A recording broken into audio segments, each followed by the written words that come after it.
मान लीजिए कि बिहार के जातीय सर्वे में दलितों की संख्या 18% आई और जनगणना में 17.5 या 16 आ गई, तो आधिकारिक तौर पर संख्या वही मानी जाएगी जो जनगणना में।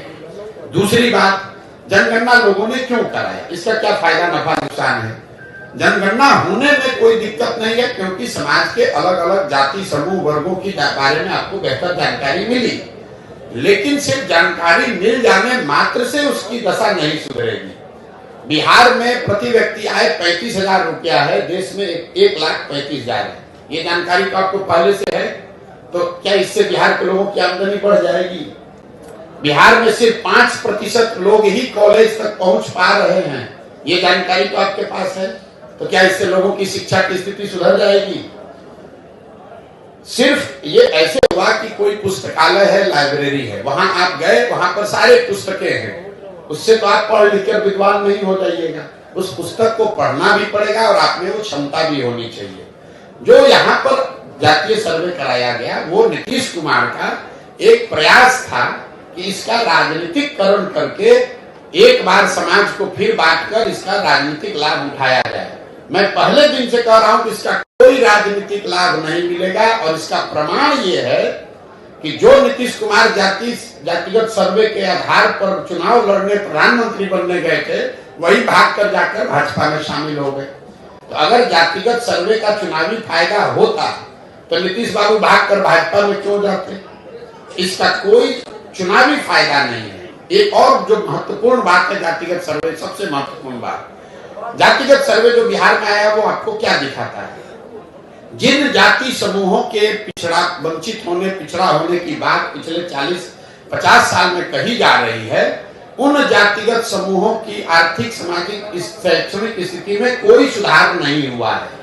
ये नीतीश लालू जी ने जमीन पर पड़े हुए कीचड़ को अपने मुंह में लगा लिया।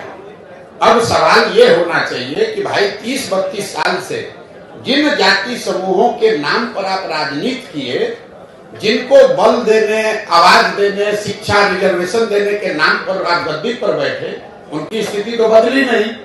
इतने दिन से तो आप सबको बेवकूफ बना रहे थे, और उनकी हकमारी की किसने?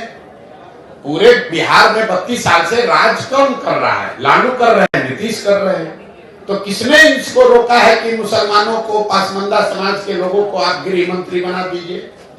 किसने नीतीश कुमार को रोका है कि किसी महादलित को आप यहाँ पर फाइनेंस मिनिस्टर बना दीजिए, सड़क का मंत्री बना दीजिए, शिक्षा मंत्री बना दीजिए, किसी अति पिछड़ा समाज को आप जल संसाधन मंत्री बना दीजिए? आज तक बनाया? ये लोगों का ये वोट लेते हैं, लेकिन जब सरकार बनती है तो उसमें जितने बड़े विभाग हैं वो तेजस्वी यादव रहेंगे, वो नीतीश कुमार रहेंगे। 18 साल में नीतीश कुमार ने गृह मंत्रालय नहीं छोड़ा, किसी अति पिछड़ा को गृह मंत्रालय दे दो। लालू जी 15 साल 16 साल रहे, किसी मुसलमान को गृह मंत्री नहीं बनाया, किसी मुसलमान को पथ निर्माण मंत्री नहीं बनाया, किसी मुसलमान को शिक्षा मंत्री नहीं बनाया। तो ये तो बेवकूफ बनाकर वोट लेने की बात है। और जातिगत सर्वे के आधार पर इन लोगों ने ये दिखाया, ऊपर वाले ने इनके हाथ से ही करवा दिया कि देखो तुमने इन समाज के लोगों का एक्सप्लॉयटेशन किया, इनको बेवकूफ बनाया, इनके लिए किया कुछ नहीं। इसीलिए आपने देखा कि जातिगत सर्वे के आंकड़े आने के बावजूद समाज में राजनीतिक, सामाजिक कोई प्रतिक्रिया नहीं। बिल्कुल लोग शून्य हैं उससे, लोगों को मालूम है कि बेवकूफ बनाने का प्रयास कर रहा है। मेरा 2 सवाल है, याद रखिए। स्कॉटलैंड गए हैं बिहार में इन्वेस्टमेंट लाने के लिए। स्कॉटलैंड में एक ही इंडस्ट्री है। स्कॉटलैंड 2 बातों के लिए, 3 बातों के लिए जाना जाता है। स्कॉच विस्की का नाम आप सुने हैं। तो जिस राज्य का मुख्यमंत्री शराबबंदी की बात कर रहा है वो दुनिया में वहां गया जहां से स्कॉच बनता है, जो स्कॉच के लिए फेमस है। वो काहे के लिए गए हैं वहां? दूसरा, वहां स्कॉटलैंड जाना जाता है मेडिकल की पढ़ाई के लिए, और तीसरा वहां पर ऊन बनता है बढ़िया। आज बिहार में इतना ठंडा पड़ता नहीं है, शराब यहाँ बिकती नहीं है, अब मेडिकल कॉलेज वहां से कोई आने वाला है नहीं। आप बताइए 18 साल के बाद आपको पूरे दुनिया में स्कॉटलैंड मिला है इन्वेस्टमेंट लाने के लिए। कोई पूछे कि आप शराब 2024 में? नहीं, हमारा तो दल ही नहीं है, चुनाव कैसे लड़ेंगे?